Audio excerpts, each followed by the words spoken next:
Bonjour à tous et bienvenue sur cette nouvelle vidéo.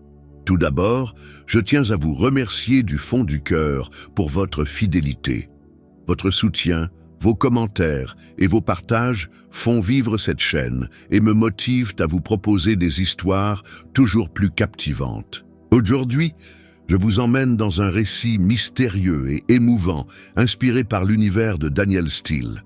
Préparez-vous à plonger dans l'histoire du manoir des âmes perdues, un lieu où le passé et le présent s'entremêlent, où les secrets refusent de rester enfouis et où une femme devra faire face à des choix qui changeront sa vie à jamais.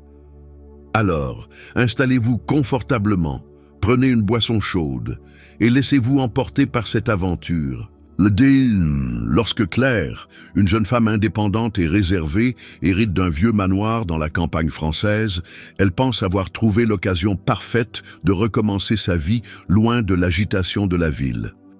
Mais dès son arrivée, elle découvre que le manoir n'est pas seulement un lieu chargé d'histoire. Il est habité par des âmes perdues, piégées entre deux mondes. Guidée par des visions mystérieuses et des rencontres troublantes, Claire comprend qu'elle est la seule à pouvoir libérer ses esprits. Cependant, chaque âme libérée exige un prix, et les secrets qu'elle découvre la forcent à affronter son propre passé. Entre amour, sacrifice et mystère, Claire devra choisir entre sa propre paix et celle des âmes qui hantent le manoir. Chapitre 1. L'héritage inattendu. Claire Dubois n'avait jamais été du genre à croire aux coïncidences. À 32 ans, elle menait une vie ordinaire à Paris, rythmée par son travail d'architecte et ses soirées solitaires dans son petit appartement du Marais. Mais ce matin-là, tout bascula. Une lettre officielle, timbrée d'un sceau ancien, l'attendait sur le paillasson. Elle l'ouvrit avec précaution, ses doigts tremblant légèrement. « Madame Dubois, nous avons le regret de vous informer du décès de votre oncle, Monsieur Henri Dubois. Conformément à ses dernières volontés, vous êtes l'unique héritière de sa propriété, le manoir des Roseraies, situé à Saint-Clément-sur-Loire, en Normandie. Nous vous prions de bien vouloir nous contacter afin de procéder aux formalités nécessaires. » Claire relut la lettre plusieurs fois, incrédule. Son oncle Henri, elle l'avait à peine connu, un homme distant, presque mystérieux, dont ses parents parlaient rarement. Et maintenant, il lui léguait un manoir. Elle sentit un mélange d'excitation et d'appréhension l'envahir.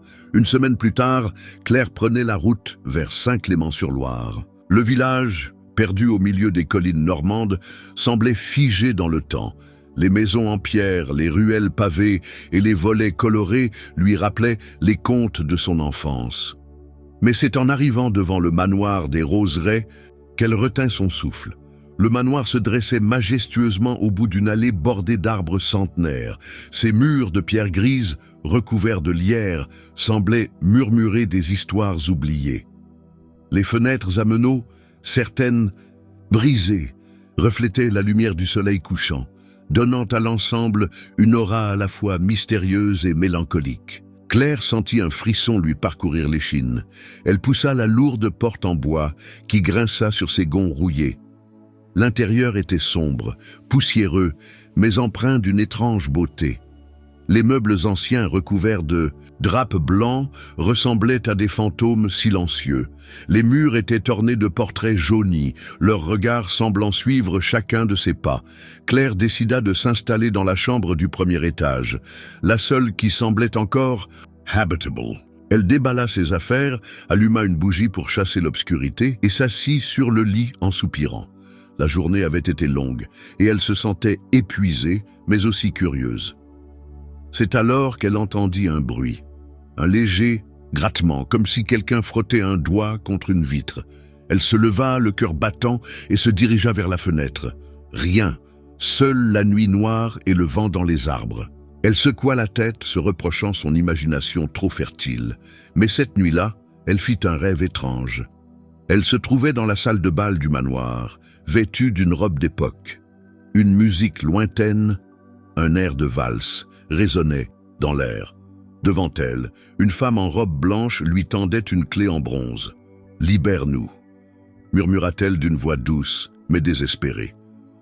Claire se réveilla en sursaut, le visage couvert de sueur. Elle alluma la lampe de chevet et regarda autour d'elle, cherchant à se rassurer. C'est alors qu'elle vit la clé, posée sur la table de chevet, exactement comme dans son rêve. Elle la prit dans sa main, sentant le métal froid contre sa peau. Le lendemain matin, Claire décida d'explorer le manoir plus en détail. Elle commença par la bibliothèque, une pièce immense aux étagères remplies de livres anciens. En fouillant, elle trouva un journal intime, relié en cuir et portant le nom d'Élodie Devreau.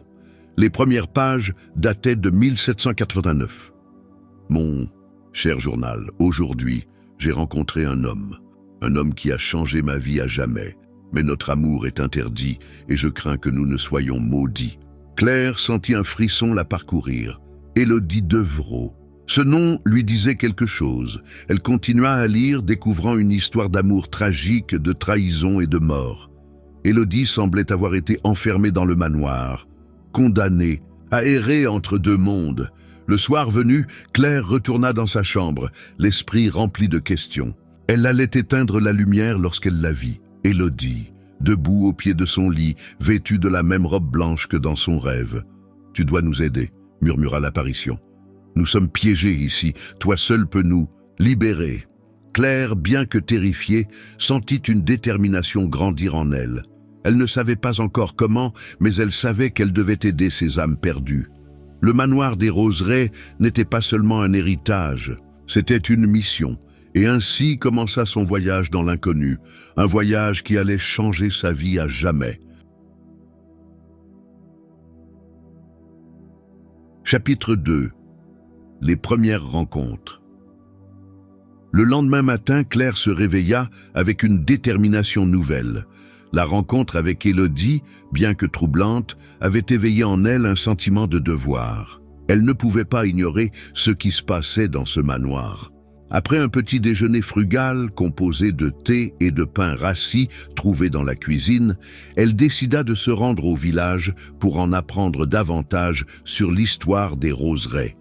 Saint-Clément-sur-Loire était un petit village pittoresque, avec ses maisons en pierre et ses ruelles étroites.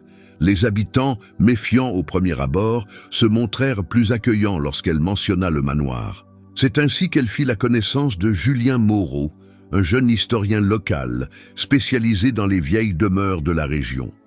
Julien, la trentaine, avait des yeux bruns pétillants de curiosité et un sourire chaleureux. Lorsque Claire lui parla du manoir et de ses étranges expériences, il ne la prit pas pour une folle, comme elle l'avait craint. Au contraire, il sembla fasciné. « Les Roseraies ont toujours été un lieu de mystère », expliqua-t-il en l'invitant à prendre un café à la terrasse du seul bistrot du village. La famille Devreau, qui a construit le manoir au XVIIIe siècle, a connu une fin tragique. On dit que leurs âmes hantent encore les lieux. Claire lui parla du journal d'Élodie et de la clé qu'elle avait trouvée. Julien écouta attentivement, puis proposa de l'aider à explorer le manoir. « Si ce que vous dites est vrai, alors vous avez une mission importante, dit-il, et je serai honoré de vous aider. » De retour au manoir, Claire et Julien commencèrent leur exploration méthodique. Ils passèrent des heures à fouiller chaque pièce, à soulever les tapis poussiéreux et à ouvrir les vieilles armoires. C'est dans la bibliothèque qu'ils firent leur première découverte importante, une trappe cachée sous le plancher, dissimulée par une lourde table en chêne. Avec effort, ils soulevèrent la trappe et découvrirent un escalier en pierre menant à un réseau de tunnels souterrains. L'air était humide et froid, et les murs étaient recouverts de mousse. Claire, armée d'une lampe torche, descendit prudemment, suivie de près par Julien. Au fond des tunnels, ils trouvèrent une petite pièce remplie d'objets anciens, une bague en or sertie d'une émeraude, un médaillon en argent gravé d'un nom, une lettre scellée avec de la cire rouge. Chaque objet semblait lié à une histoire, à une âme piégée dans le manoir. « Ces objets doivent appartenir aux membres de la famille Devreau », murmura Julien en examinant la bague. « Si nous parvenons à les restituer à leur propriétaire, peut-être pourrons-nous les libérer. » Claire sentit un mélange d'excitation et d'appréhension. Elle savait que cette découverte n'était que le début. Cette nuit-là, Claire fit un nouveau rêve. Elle se trouvait dans la salle de bal comme la première fois, mais cette fois, plusieurs silhouettes l'entouraient. Des visages tristes, des regards suppliants. Élodie était là, mais aussi un jeune homme aux yeux sombres et une femme âgée au visage sévère. « Tu dois nous aider », répéta Élodie. « Trouve nos objets, rends-les-nous, et nous pourrons enfin partir. » Claire se réveilla en sursaut, le cœur battant. Elle alluma la lampe de chevet et prit la clé en bronze qu'elle gardait toujours près d'elle. Elle savait maintenant ce qu'elle devait faire. Le lendemain, Claire et Julien commencèrent à rassembler les indices. Ils étudièrent le journal d'Élodie, examinèrent les objets trouvés dans les tunnels et parcoururent les archives du village pour en savoir plus sur la famille Deveraux. Ils découvrirent que la bague en or appartenait à Gabriel, un jeune serviteur amoureux de la fille du propriétaire, condamné à errer après avoir été accusé à tort de vol. Le médaillon en argent était celui de Marguerite, la mère d'Élodie, qui avait perdu la raison après la mort de son mari. Et la lettre scellée contenait un message d'amour interdit, écrit par Élodie à son amant. Chaque découverte rapprochait Claire des âmes perdues, mais aussi de son propre passé. Elle commença à avoir des visions, des souvenirs refoulés qui remontaient à la surface. La mort de sa mère, son enfance solitaire, ses échecs amoureux. Le manoir semblait agir comme un miroir, reflétant ses blessures les plus profondes. Un soir, alors qu'elle était seule dans la bibliothèque, Claire sentit une présence derrière elle. Elle se retourna et vit Gabriel, le jeune serviteur, debout près de la cheminée. Il avait l'air triste, presque désespéré. « Tu dois me libérer », murmura-t-il. « Je ne peux pas partir sans ma bague. » Claire, bien que terrifiée, sentit une compassion immense pour ce jeune homme. Elle prit la bague en or et la tendit vers lui. Une lumière vive emplit la pièce, et Gabriel disparut dans un soupir de soulagement. Claire savait qu'elle avait fait un pas en avant, mais elle savait aussi que d'autres âmes attendaient à leur tour, et chacune d'elles exigerait un sacrifice de sa part. Chapitre 3. Les secrets du manoir. Après la libération de Gabriel, Claire ressentit un mélange de soulagement et d'appréhension. Elle savait que chaque âme libérée la rapprochait de la vérité, mais aussi de sacrifices plus grands. Avec Julien à ses côtés, elle continua à explorer les secrets du manoir, déterminée à aider les autres âmes piégées. Leur prochaine découverte les mena à la chapelle du manoir, une petite pièce oubliée au fond du jardin. Les vitraux brisés laissaient filtrer des rayons de lumière poussiéreuse, et l'autel en bois sculpté était recouvert de toiles d'araignée. C'est là qu'ils trouvèrent un crucifix en argent, gravé du nom de Marguerite Deveraux.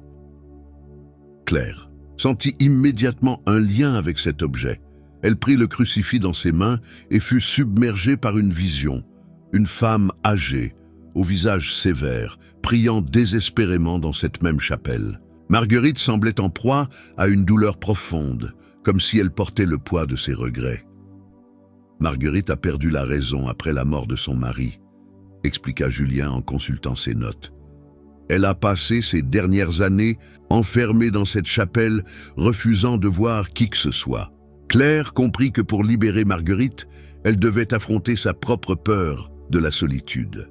Elle passa la nuit suivante dans la chapelle, assise sur le banc en bois, le crucifix serré contre elle. Les heures passèrent et elle sentit une présence se rapprocher. Marguerite apparut devant elle, son visage empreint de tristesse. « Tu dois comprendre », murmura-t-elle. « La solitude est une prison bien plus cruelle que la mort. » Claire ferma les yeux et se laissa submerger par ses propres souvenirs, les nuits passées seule, après la mort de sa mère, les relations ratées, les moments où elle s'était sentie abandonnée. Elle réalisa que pour libérer Marguerite, elle devait accepter sa propre solitude et trouver la paix en elle-même. Au petit matin, Claire déposa le crucifix sur l'autel. Une lumière douce emplit la chapelle et Marguerite disparut dans un soupir de soulagement. Claire sentit un poids se soulever de ses épaules, mais elle savait que d'autres épreuves l'attendaient. Le lendemain, Claire et Julien décidèrent de se concentrer sur la bibliothèque, un endroit qu'ils avaient à peine exploré. Les étagères étaient remplies de livres anciens, certains datant de plusieurs siècles. En fouillant, ils trouvèrent un recueil de poèmes dédiés à Élodie Devreau, écrit par son amant secret. Les poèmes décrivaient un amour passionné mais impossible, condamné par les conventions de l'époque. Claire sentit une connexion profonde avec cette histoire, comme si elle vivait elle-même les émotions d'Élodie.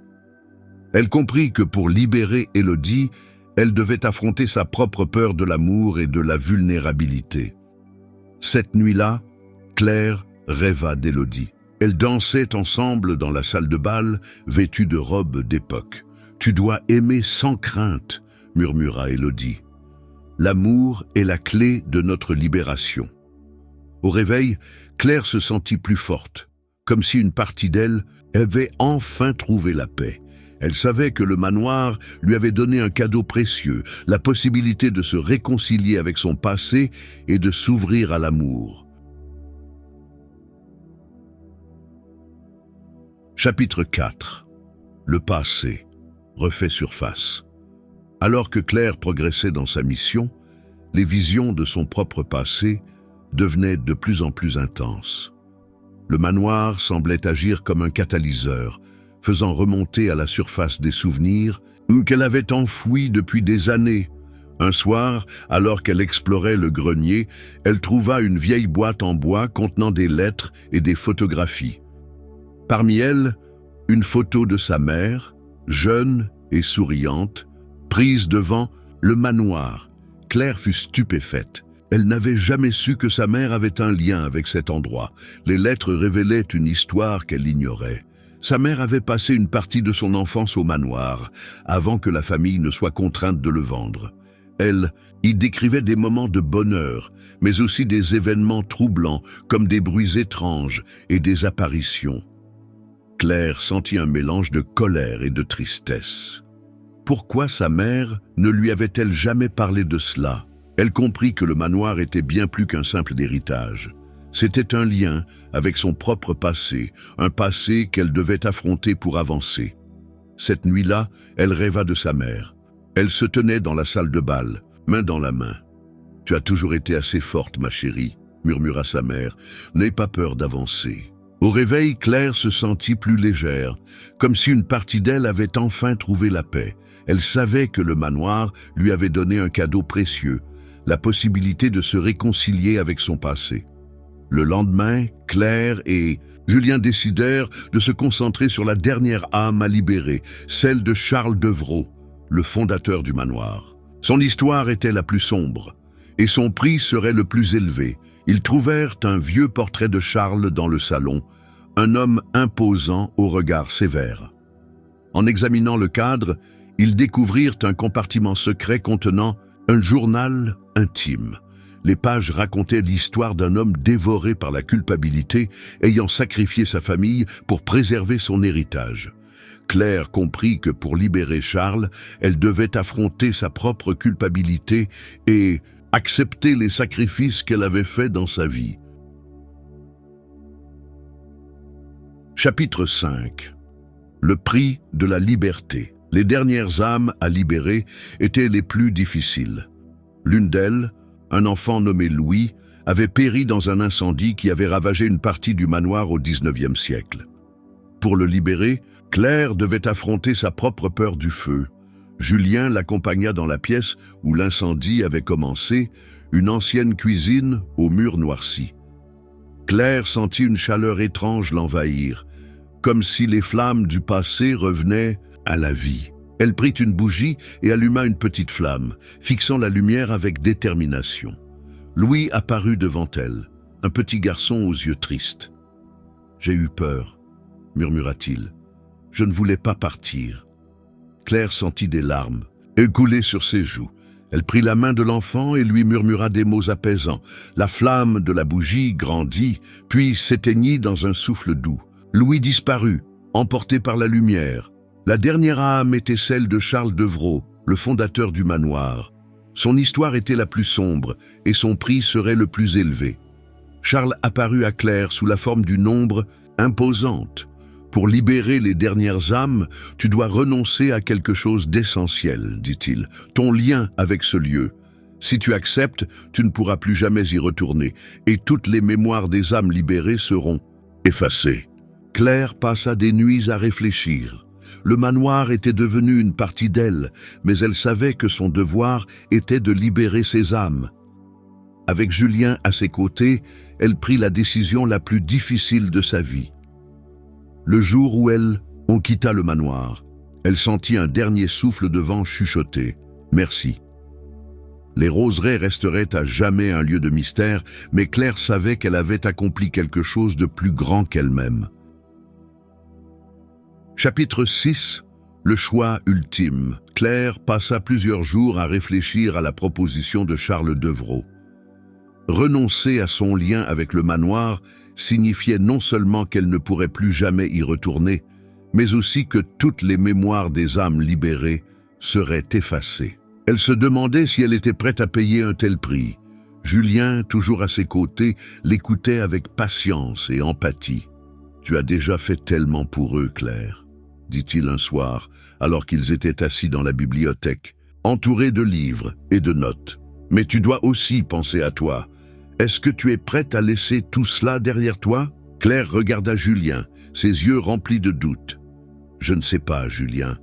Ce manoir, ces âmes, ils font partie de moi maintenant. Mais je ne peux pas les laisser souffrir éternellement. » Elle passa la nuit à errer dans les couloirs du manoir, touchant les murs, écoutant les murmures des âmes qui semblaient l'encourager. Elle se rendit dans la salle de bal où tout avait commencé et s'assit sur le sol, les yeux fermés. C'est alors qu'elle eut une vision. Elle vit toutes les âmes qu'elle avait libérées, Gabriel, Marguerite, Louis, Élodie. Ils lui souriaient, reconnaissant. Puis elle vit Charles, son visage sévère, mais empreint d'une tristesse profonde.